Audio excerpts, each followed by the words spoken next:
Hello Ram दाई अनि धेरै दिन पछाडि पो सम्झनु भयो त हो अनि आरामै हुनुहुन्छ आरामै छु त भन्नु पर्यो नि अब विदेशको बसाइ के गर्ने यस्तै त अनि आफू त धेरै भयो देश फर्किन्छु भन्दा हो देश फर्किनु नपाएको के छ हौ साँच्चै हाम्रो देशको खबर चाहिँ अहिले अब के हुनु र हो दाई त्यस्तै त हो नि अशान्ति नै अशान्ति अब त दाई फर्किनु हौ तपाईँ पनि धेरै वर्ष भइसकिसक्यो विदेश बस्नु भएको खै हो बहिनी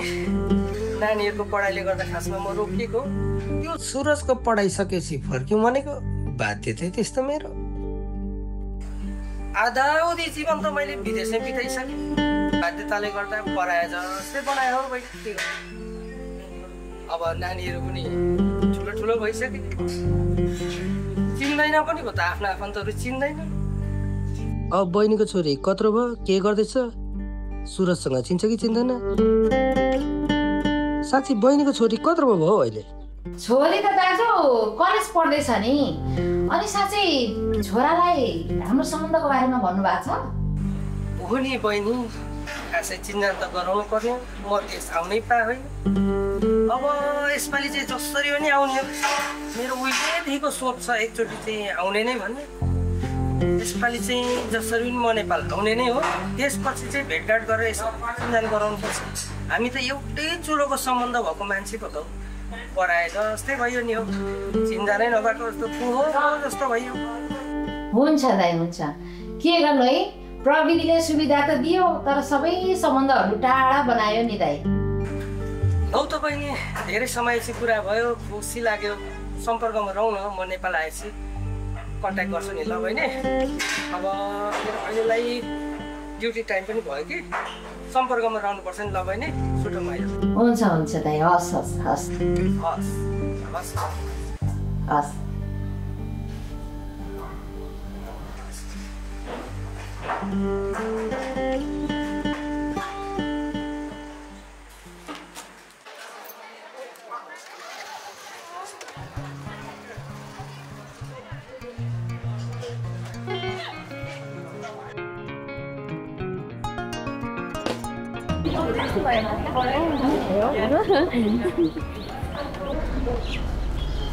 ओइ हेर न सुजाता क्या राम्रो छ नि चाहेर पनि प्रपोज गर्न सकेको छैन क्या केटा जीवनसाथी त बनाउनु मन छ नि तर के गर्नु यस्तै छ हो त यो कलेजको सबभन्दा राम्रो ऊ नै हो के गर्नु ऊ को हो कस्तो हो उसको फ्यामिली कस्तो छ त्यो केही थाहा छैन कस्तो कस्तो कुरा त थाहा भइसक्यो जब त्यो फ्यामिली र परिवारको त मन निकालिहाल्छु नि त्यो त मलाई पनि थाहा छैन नि कलेज आउने त बाहना मात्र हो दिनरात उसको सपना देखेर डिप्रेसमा बोकिरहेको हुन्छु कस्तो के हुन्छ यार उसलाई देखेपछि पढ्नै मन लाग्दैन क्या केटा क्या राम्रो छ है राम्रो छ ओ हेर्न त्यो केटाहरूले जहिले तँलाई मात्रै हेरिरहेको हुन्छ हो म पनि अस्तिदेखि नोटिस गरिरहेको छु तिमीलाई मात्र हेरिरहेको छ फेरि हे छोड दे हेर्नुलाई हेर्नु दे हामी कलेज पढ्न आएको होइन हिँड्छौँ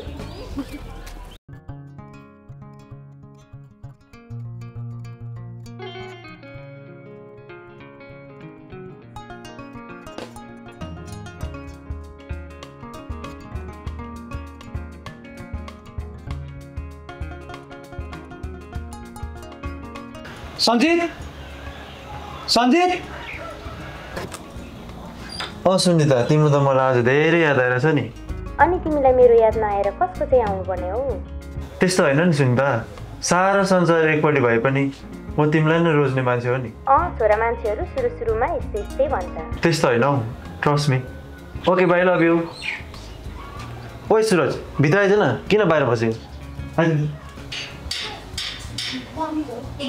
तँ अघि कोसँग बोलेको देख्छौ यति मायाले पाराले मेरो गर्लफ्रेन्ड हो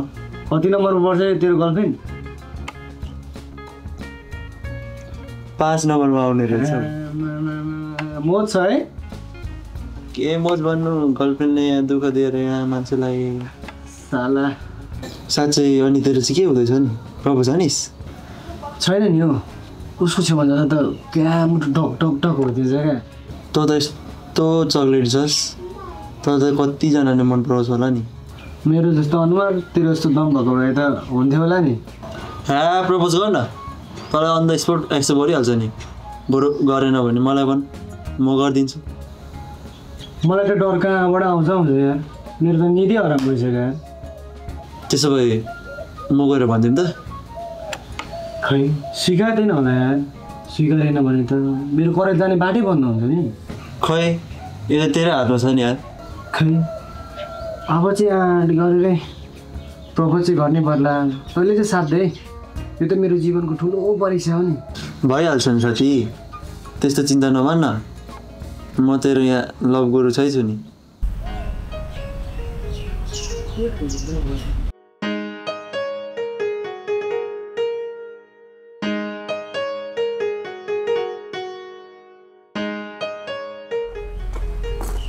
आयो तिमी भन्दै किन मलाई त बाहिर बोलाएको तिमीसँग एउटा इम्पोर्टेन्ट कुरा गर्नु थियो के हो त्यस्तो इम्पोर्टेन्ट कुरा चाहिँ तर एउटा शर्त राख्छु तिमी रिसाउँदैनौ भने मात्र भन्छु किन रिसाउनु र भन्दै म त तर मलाई कस्तो डर लागिरहेछ नडराइ भन न केटा मान्छे भएर नि डराउँछु खासमा नि सुजाता म तिमीलाई धेरै माया गर्छु यो कुरा नभनी बस्नलाई आफूलाई धेरै कठोर बनाएँ तर सकिनँ के तिमी मेरो प्रेमलाई स्वीकार्छौ यो त मैले कहिले नसोचेको कुरा भन्यौ त सुरज यो विषयमा म अहिले तिमीलाई केही भन्न सक्दिनँ प्लिज सुजाता मैले जीवनमा पहिलोपटक कसैलाई प्रेम प्रस्ताव पाक्दैछु होइन सुरज त्यस्तो भन्दैमा मैले अहिले नै स्वीकार्नुपर्छ भन्ने नि छैन नि हो तिमी राम्रो असल छौ तर जीवन बिताउने कुरामा मैले तिमीलाई केही भन्न सक्दिनँ किन आवेशमा आउनु न तिमीलाई मेरो फ्यामिली ब्याकग्राउन्ड थाहा छ न मलाई तिम्रो थाहा छ यसो सानो सम्बन्ध पनि हेर्नु पर्यो नि बा कतै हामी आफन्त पो पर्न सक्छौँ कि साँचो मायामा नि सुजाता यो फ्यामिली ब्याकग्राउन्ड यो जातभात केही हुँदैन क्या तिमी हामी अहिले पढेको मान्छेलाई थाहा हुनुपर्छ नि सुरज हातमा त जेनेटिक कुराहरू त्यसको असरहरू सबै थाहा हुनुपर्छ नि मैले अहिले यो विषयमा केही सोचेको छुइनँ सुरज समय आएपछि म आफै तिमीलाई भन्छु नि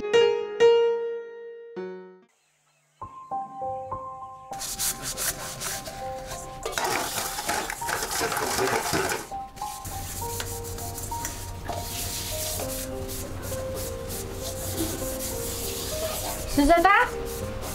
अनि तेरो कलेजमा पढाइ कस्तो भइराखेको छ परीक्षा पनि आउन आँट्यो होला होइन राम्रै चल्दैछ मम्मी तर हाम्रो कलेजमा के कलेजमा एकजना केटा छ कस्तो मलाई मात्र हेरिरहन्छ नजान्दा पाराले केयर पनि गरिरहेको हुन्छ मम्मी अनि उमेरमा त्यस्तै त हो नि तिमाथि मेरो छोरी यति राम्री छ फेरि त्यसो भन्दैमा फेरि लभसप गर्ने होइन नि पढाइमा ध्यान दिने नि के को लभ गर्छ हौ मम्मी मम्मी पनि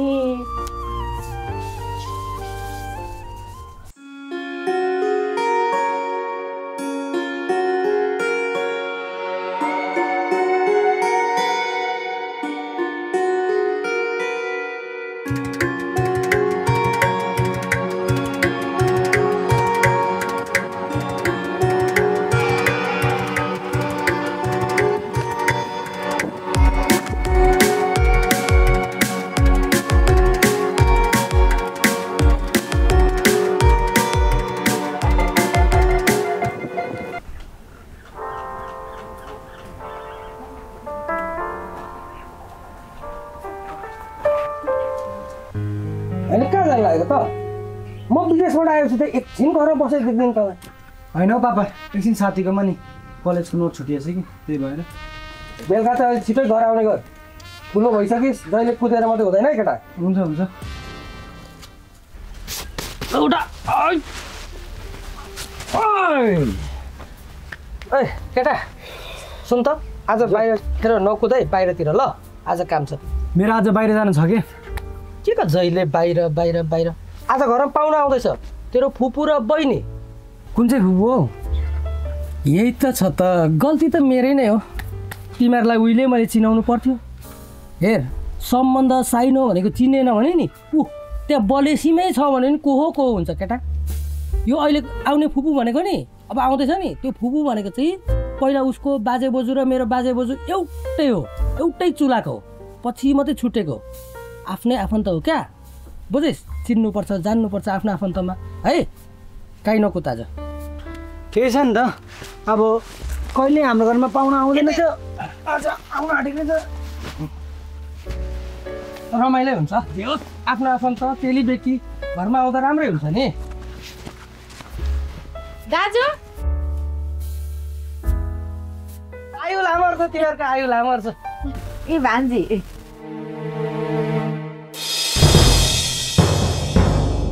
के टोलाइरहेको छ हिँड्न भित्र ऊ लिएर हिँड ल लागौँ यस्तै छ घर त हाम्रो। यस्तै छ है, दुःख सुख बसौँ मिलेर टाक्साक। है आइज न यता, के भएको यो टोलाइ बस्छ त यहाँ आइज बस। के भएको तँलाई फेरि के भएको छैन हो कि त टोलाइ बस्छ। ल मेरो वर्षौँदेखिको साह्रै ठुलो घिटघिटो थियो यसरी आफ्नो आफन्त भेटघाट गर्ने चिनजान गर्ने। मेन त अब यो छोराछोरीहरू चिनजान छैन। अनि अब म पनि दाजु आइपुग्नु भयो अरे भन्ने बित्तिकै आइहालेको नि हो। अनि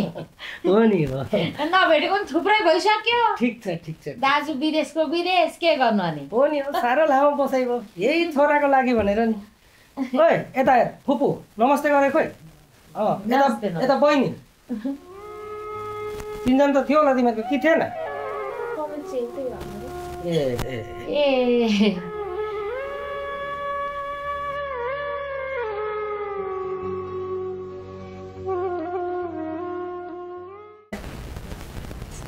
ओइ आनन्द विशाल हान्न ओइ यतै छ। के गर्छौ जतिखेरै घोप्टे युगले छोयो क्या तँलाई? होइन पापा एकछिन गेम खेलेको नि। गेम आएदेखि म जहिले गेम मात्रै भने सुन्छु, पढेको केही छैन, पढेको लेखेको केही देख्दिनँ। पापा साँच्ची हिजो आउनुभएको थियो नि फुपू, ऊ हाम्रो आफ्नै फुपू हो कि पर्ने फुपू हो? के भन्छ यो अस्तिदेखि भन्दैछु, झन् हाम्रो आफ्नै त हो त हौ। अस्तिदेखि भन्दैछु किन? होइन यत्तिकै अस्तिदेखि सोधै गर्छ। खासै के भएको कुरा चाहिँ? होइन उसको छोरी मनपर्छ नि त मलाई, त्यही भएर। के भन्छ यो फुपू हो झन् एउटै चुलाको भन्दा मैले अस्तिदेखि भनिरहेको छु। अब पहिला चाहिँ भन्नु भएन, जब ल पऱ्यो अहिले चाहिँ भन्नुहुन्छ। अब मन पऱ्यो त के गर्नु नि? अब पहिल्यै भन्नु भएन नि त हौ, अनि यस्तो पर्छ उस्तो पर्छ भने भन्नु भएन, अनि अहिले चाहिँ मुख पो चलाउँछ फेरि यो त। अनि तेरो दिमागमा चाहिँ के यो के गोबर छ यहाँ? मैले अस्ति भने होइन आफ्नै फुपू पर्छ झन् चुला एउटा यो जुठो पर्ने, कसरी आफ्नो बहिनीलाई मन पराउँछु भन्छ। मान्छेले सुन्यो भने के भन्छ है? के भएको त? मैले त बिहे गर्ने भनेको थिएँ नि पापा आएपछि। लु हेर त फेरि, होइन बहिनीसँग चाहिँ कसरी बिहा गर्छ साला घाँस? अनि अगाडि नै चाहिँ भन्नु भएन, अनि अहिले आएर बहिनी हो भन्दा कस्तो हुन्छ? के अरे फेरि भन् त के अरे? पहिला चाहिँ भन्नु भएन नि त, अनि अहिले आएर बहिनी हो भन्दा कहाँ हुन्छ त? अनि पे गरिदिनु बहिनीलाई साला त के भने तैँले मान्छे सुने के भन्छ? यो बच्चाहरू पनि घरिघरि त किन जन्मियो जस्तो लाग्छ म त।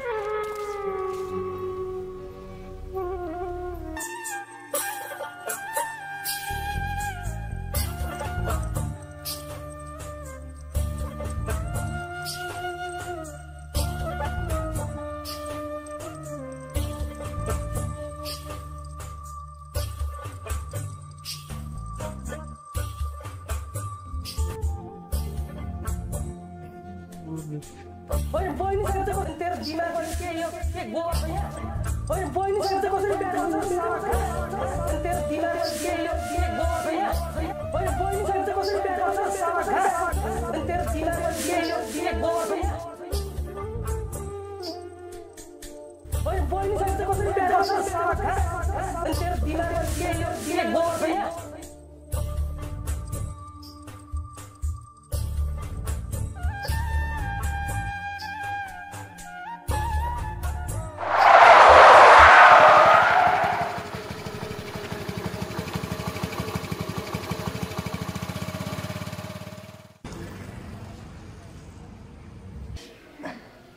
पापा पापा यहाँ मलाई कसले ल्यायो म यो कहाँ छु भाइ तिमीले यस्तो उमेरमा किन नसा सेवन गरेर सवारी कुदाएको आज उहाँ नहुनु भएको भए सायद तिमी यस्तो अवस्थामा हुँदैन थियो होला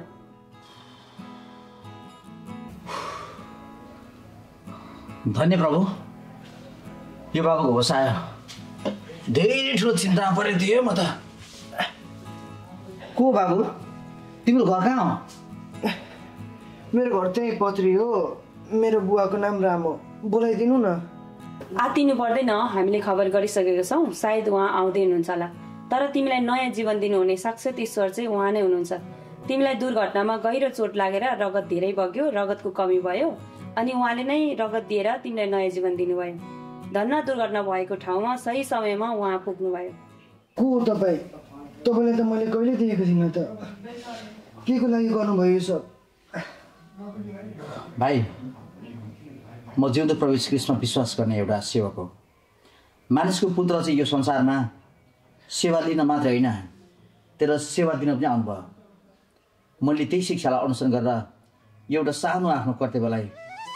पुरा गर्ने अभिभावकलाई ग्रहण मात्र गरेको भाइ म कोही पनि होइन एउटा मानवीय हिसाबले तिमीलाई मैले आफ्नो कर्तव्य पुरा मात्र गरेको म त जवानीको प्रेममा एकहोरो भएछु केही गलत केही सही छुटाउनै नसक्ने भएछु अब म मेरो यो जीवन अर्थपूर्ण जीवन जिउन सक्दिनँ होला निराश नबन न भाइ तिम्रो जीवन लामो छ तिमीसँग बाँकी धेरै समय छ बाँकी जीवनलाई तिमीले अर्थपूर्ण बनाउन सक्छौ तिमीलाई प्रेम गर्नुहुने सर्वशक्तिमान ईश्वरले तिमीलाई यस संसारमा एउटा विशेष उद्देश्यको लागि पठाउनु भएको छ तिमीले सोच्दै पनि नसकेको र कल्पना पनि नगरेको असल कुराहरू तिमीलाई दिनुहुनेछ प्रेम भलाइ र करुणाले भरिएको हुन्छ र उहाँको त्यो प्रेमले तिमीलाई नयाँ जीवनको आभास दिलाउनेछ भाइ तिमी निराश नबन म पनि एउटा इसाई नै हुँ तर मलाई कसैले बुझेन कसैले देखेन खै यो मेरो जीवन त जीवन जस्तो पनि लाग्दैन भाइ अँध्यारो भनेको त नि उज्यालो देखिने ढोका हो हरेस खानु पर्दैन तिमीलाई यो संसारमा उहाँले एउटा विशेष उद्देश्यको कारणले पठाउनु भएको छ सायद तिमीलाई उहाँले यही अवस्थामा निर्माण गर्न चाहनुहुन्छ नयाँ संरचना कहिलेकाहीँ बनाउनको लागि पुरानो संरचनाहरू भत्काउनुपर्छ तब मात्र नयाँ संरचनालाई कहाँबाट कसरी सुरुवात गर्ने भन्ने कुरा थाहा हुन्छ सायद तिमीलाई उहाँले यही अवस्थाबाट पहिलेको भन्दा अझ बलियो गरेर फेरि नयाँ निर्माण गर्न चाहनुहुन्छ भाइ म पनि एउटा इसाई नै हो तर मेरो कारणले उहाँको नाम धेरै बदनाम भयो होला तपाईँले पनि धेरै दुःख पाउनुभयो आम सरी दाइ केही छैन मेरो भाइ मैले मेरो पापालाई धेरै दुःख दिएँ दाइ मैले उहाँको जीवनभरिको मेहनतलाई एक छाक बनाइदिएँ अबको यो मेरो बाँकी जीवन म उहाँसँगै साँचो सम्बन्ध बनाएर जिउनेछु तर मैले आफैलाई स्वीकार्न नसक्नेले कसले स्वीकार्छ होला र दाइ केही छैन भाइ उहाँको प्रेममा त्यस्तो कुनै शर्तहरू छैन भाइ जो निस्वार्थ छ उहाँले त मानिसहरूको लागि आफ्नै एकमात्र पुत्रलाई त सित्तैमा कल्पकुशमा बलि चढाउनु भयो भने उहाँको प्रेमको अगाडि त यो सब केही पनि होइन र एउटा हराएको छोरा घर फर्किँदाखेरि एउटा पिता कति खुसी हुनुहुन्छ त्यस्तै आज उहाँको राज्यमा त्यो खुसी छाएको छ र उहाँसँगको यो साँचो सम्बन्ध चाहिँ भाइ कहिले पनि नटटाउनु है